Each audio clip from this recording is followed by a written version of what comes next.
Hi everyone, it's John Gualtieri here with this week's PowerShot. We've been talking about questions that we want to ask throughout the listing process, half of which we should be asking at the point of first contact when we're making an appointment. So today, we want to talk about a question that's a little difficult. It's a bold move, but it's something that you definitely want to know, and that is whether or not that seller will be interviewing other agents. Now, good news is that if you look at the National Association of Realtors profile of home buyers and home sellers, the vast majority of sellers, believe it or not, only interview one agent. But you want to ask the question anyway, because most of my clients, with one exception, Chuck and Cindy, you guys, do great being the first ones in, but I always wanted to be the last person in, and so do my other clients.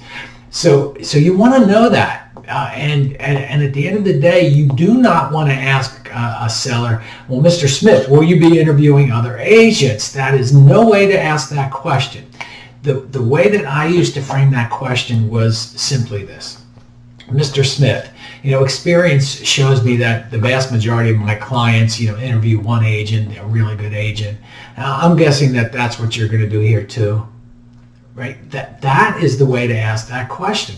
And you want to rewind this and listen to it again. Do we have rewind here on Zoom? I don't know. But anyway, you know what I'm saying. You want to ask that question because why? Because if they're interviewing other agents, again, you want to be the last one in typically. Why is that? Well, because by the time the two agents get in there behind you, your chances of taking that listing can drop like a stone.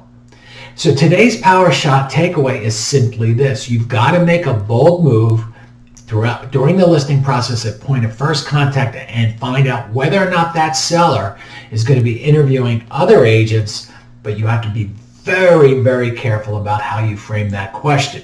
So if you know anyone who might benefit from this week's PowerShot, please pass it on. And in the meantime, get out there, chop wood, carry water, and do it like you mean it. God bless.